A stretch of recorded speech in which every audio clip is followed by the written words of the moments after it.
আসসালামু আলাইকুম। আমার পাঁচক চ্যানেলে আপনাদেরকে স্বাগতম। আজকে আমার ভিডিওটি বাংলার একটি ক্ষণজন্ম মানুষকে নিয়ে, যে মানুষকে আমরা হারিয়ে ফেলেছি, কিন্তু মানুষটা আমাদের সবার হৃদয়ে। আজকে আমরা জানবো আল্লামা দেলোয়ার হোসেন সাঈদী সম্পর্কে। আল্লামা দেলোয়ার হোসেন সাঈদীর জন্ম 1940 সালের 2রা ফেব্রুয়ারি পিরোজপুর জেলার ইন্দুরকান্দি গ্রামে। আল্লামা দেলোয়ার হোসেন সাঈদী জন্মগ্রহণ করেন।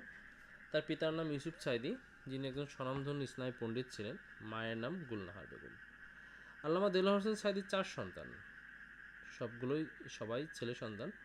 একজন মারা গেছেন, রফিক সাঈদী, শামীম সাঈদী, মাসুদ সাঈদী এবং নাসিম সাঈদী। আল্লামা দেলোয়ার হোসেন সাঈদীর পড়াশোনা শুরু হয় তার পিতার মাদ্রাসায়। পরে তিনি খুলনার আলিয়া মাদ্রাসায় কিছুদিন পড়েন এবং 1962 সালে সারসিনা আলিয়া মাদ্রাসা থেকে কামিল পাশ করেন। কামিল পাশ করার পরে তিনি ধর্ম, রাষ্ট্র, বিজ্ঞান, অর্থনীতি, পররাষ্ট্রনীতি, মনোবিজ্ঞান, বিভিন্ন তত্ত্বের উপর দীর্ঘ 5 বছর অধ্যয়ন করেন এবং তার বেসটা এখান থেকে দাঁড়িয়ে যায়। তিনি চট্টগ্রাম প্যারেড ময়দানে প্রতি 5 বছর 5 দিন করে দীর্ঘ 29 বছর মাহফিল করেন, যেটা বিগত ফ্যাসিস্ট সরকার এসে প্রথমে বন্ধ করে দেয়। পবিত্র কাবা শরীফ সম্মানিত ইমাম এ মাহফিলে দুবার অতিথি হিসেবে উপস্থিত ছিলেন। তারপরে তিনি খুলনার সার্কিট হাউস ময়দানে প্রতি বছর 2 দিন করে দীর্ঘ 38 বছর তাফসির মাহফিল করেছেন।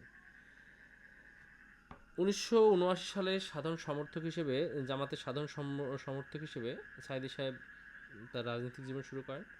1989 সালে জামাত ইসলামী মজলিস শুরার সদস্য হন এবং সর্বশেষ তিনি মৃত্যুর আগ পর্যন্ত জামাত ইসলামের নায়েবে আমির হিসেবে দায়িত্ব পালন করেছেন। সাঈদী সাহেব 1976 সাল থেকে সৌদি আরবের রাজকীয় আমন্ত্রণে মেহমান হিসেবে প্রতি বছর হজ পালন করতেন। 1990 সাল থেকে শুরু করে 2008 সাল পর্যন্ত তিনি প্রতি বছর রমজান মাস মক্কা মদিনায় থাকা তার রুটিন হয়ে গেছিল। 1982 সালে ইমাম সৈয়দ আলী হোসেন খামেনির আমন্ত্রণে ইরানের প্রথম বিপ্লব বার্ষিক উদযাপন উপলক্ষে আল্লামা দেলোয়ার হোসেন সাঈদী তেহরান সফর করেন। 1991 সালে সৌদি বাদশার আমন্ত্রণে কুয়েত ইরাক যুদ্ধের মীমাংসা বৈঠকে তিনি যোগদান করেন। 1991 সালে ইসলামী সার্কেল অফ নর্থ আমেরিকা তাকে আল্লামা খেতাব উপাধিতে ভূষিত করে।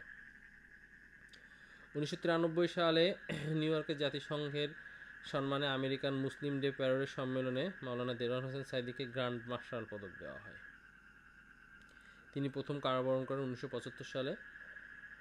আল্লামা উপাধি পান আমরা আগেই বলেছি 1991 সালের Islamic circle of north America কর্তৃক।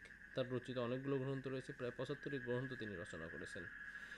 এই ক্ষণজন্মা মানুষকে মেরে ফেলা হয়, এক কথায় বলা যায়। 2023 সালের 14 আগস্ট তিনি হৃদরোগে আক্রান্ত হন। বাংলাদেশের বঙ্গবন্ধু শেখ মুজিবুর রহমান বিশ্ববিদ্যালয়, যে মেডিকেল বিশ্ববিদ্যালয় কলেজ আছে, এখানে তাকে মেরেই ফেলা হয়, এক কথায়। তো আমাদের সবাই প্রিয় মানুষটি হারিয়ে গিয়েছে, আমরা তার জন্য দোয়া করব এবং তার দেখানো পথে চলার চেষ্টা করব। ধন্যবাদ সবাইকে। আসসালামু আলাইকুম।